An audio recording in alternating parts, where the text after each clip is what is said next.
C'est venu en deux temps. D'abord, l'affaire en elle-même, en 2001, j'imagine comme tout le monde, enfin tous ceux qui l'ont suivi ou voire vécu, m'a frappé, m'a marqué, parce que c'était quand même un peu énorme. C'est 10 jours après le 11 septembre à New York. C'était un drame considérable à l'échelle du pays. Et puis ça a surtout été un traitement médiatique très étonnant.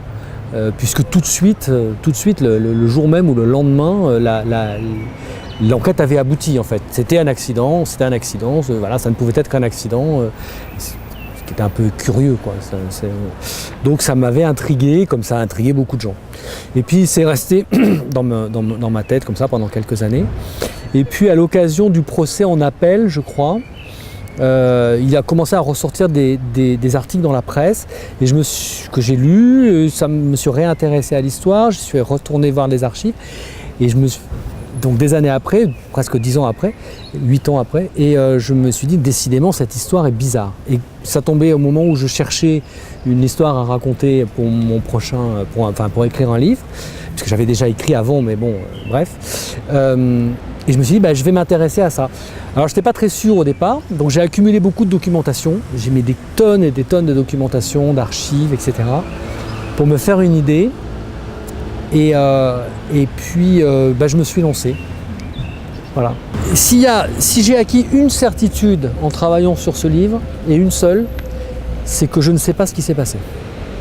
C'est peut-être un accident, mais ce n'est pas l'accident qui a été tel qu'il a été décrit par les jugements, ce mélange de nitrate et de chlore à la pelle par un ouvrier qui s'est trompé, quoi. Ça ne marche pas. Techniquement, ça ne marche pas. Pour plein de raisons, ça ne marche pas, mais notamment techniquement, ça ne marche pas. Parce que ce mélange n'explose qu'à partir de 200 degrés. Et donc, qu'est-ce qui a amené l'élévation de température à 200 degrés, quoi. Bon. Néanmoins, moi je suis arrivé à un constat que, en fait, il y a trop d'explications sur cette histoire. C'est pas qu'on en manque, c'est qu'on en a trop. Et on en a au moins 3 ou 4, voire 5 explications qui sont toutes possibles, crédibles en tout cas, mais qui ne sont pas compatibles. C'est ou l'une ou l'autre. Et là, on en a 4 ou 5.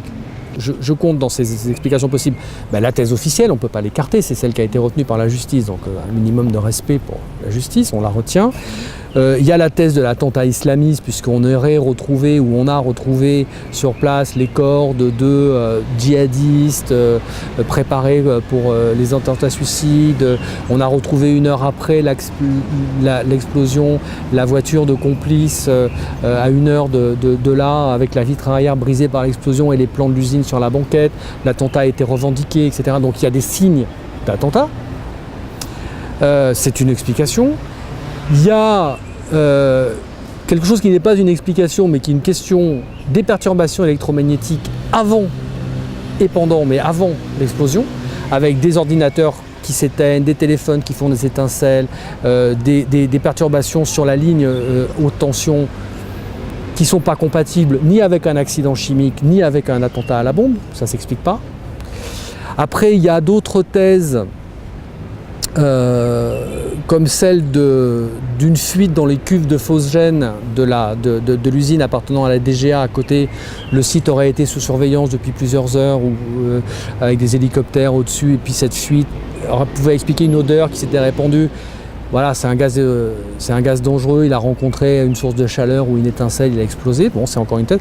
Il y a une 5e thèse qui dit que ce terrain, toute la colline de Pech-David, en fait, a été occupée par les Allemands pendant la guerre et récupérée par l'armée française à la Libération et jamais abandonnée depuis. Ça appartient à l'armée. Et c'est un vrai gruyère en dessous, il y a des galeries partout. Et il est possible, enfin c'est une hypothèse qui a été avancée, qu'en fait ces galeries servent de stockage à des tas d'explosifs, de bombes de la Deuxième Guerre mondiale qui ont été stockés dans des conditions qui ne sont pas idéales et qui ont suinté. Vous savez que c'est comme ça qu'on fait de la nitroglycérine, avec du suin de TNT, quoi, en gros. Et donc il y aurait une espèce de pollution du sous-sol par suin de TNT et qui fait que c'est une pétaudière et que la moindre explosion peut faire péter le truc. J'en sais rien. Il y a trop d'explications possibles, mais elles ne sont pas compatibles.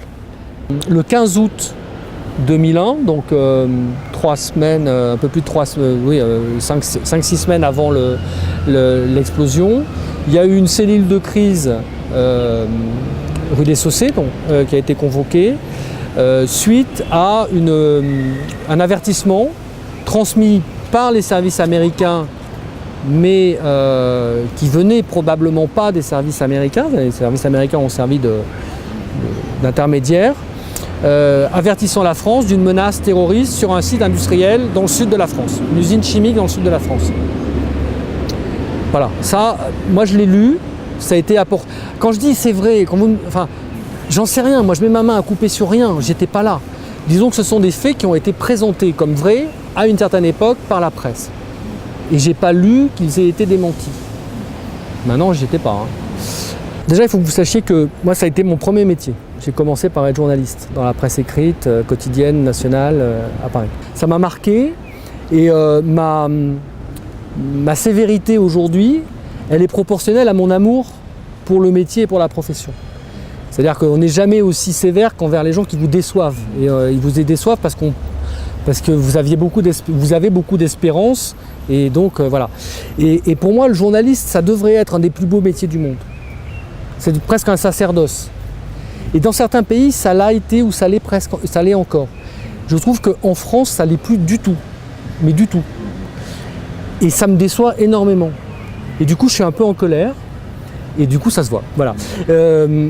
Parce que autant je reproche pas aux politiques d'avoir menti, parce que reprocher à un politique de mentir, c'est un peu comme reprocher à un chien d'aboyer, quoi. Enfin, faut être raisonnable. C'est un état de choc permanent si on est choqué par ça. Autant je reproche aux journalistes de s'être laissés balader plus ou moins avec leur consentement. Parce que c'est pas le rôle de la presse dans une démocratie.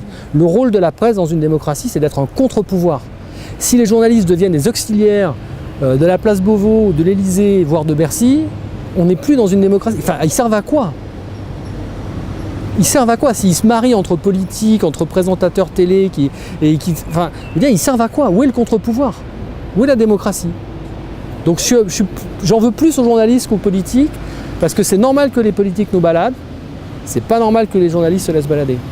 J'avais jamais entendu parler de ce machin-là avant. Et puis, vous savez comment ça se passe quand vous faites de la documentation, surtout maintenant sur Internet, où vous cliquez sur des liens qui vous envoient sur des liens, qui vous envoient sur des liens.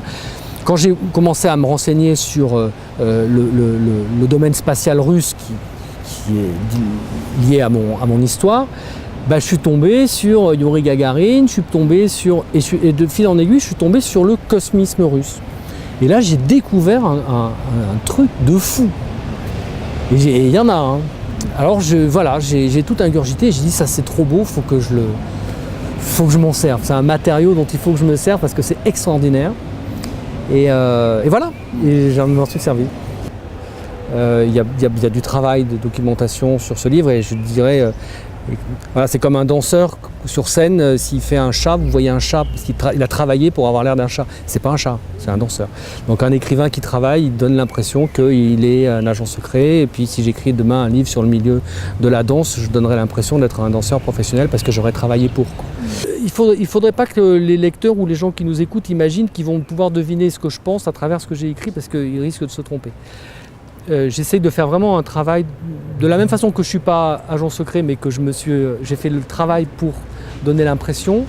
J'ai aussi fait ce travail de distanciation pour que le discours de mes personnages soit crédible. Donc je me suis mis dans leur peau, il y a un côté un peu schizophrène, je me suis mis dans la peau de ces personnages et je leur ai fait tenir un discours crédible. C'est pas pour ça que c'est le mien. Si le roman fonctionne, c'est aussi parce que c'est crédible et qu'on se pose la question, qu'on se dit mais voilà, ça choque nos propres convictions, enfin ça choque ou pas d'ailleurs, mais ça interpelle nos propres convictions. Et c'est pour ça que le bouquin fonctionne, j'espère. Sinon, ce serait à Harlequin, quoi. Le polar, c'est un genre pratique parce que déjà, il y a une mécanique pour faire progresser la narration qui est l'enquête. Donc ça, c'est bien parce que ça avance. Et à partir de là, on peut aborder des tas de sujets très différents, politiques, industriels, économiques, des tas de mondes, des tas de milieux, qui, traités de façon non polar, ça pourrait être vite un peu rébarbatif, quoi. Alors que là, ça permet de garder un angle attractif, amusant parfois, voilà, prendre les choses par la tangente un petit peu. J'ai envoyé le manuscrit, je crois, à 4 éditeurs. Et par la poste à des gens que je ne connaissais pas. Et voilà, au lieu de recevoir des lettres de refus, j'ai reçu un coup de téléphone. Donc voilà, ça arrive. Super.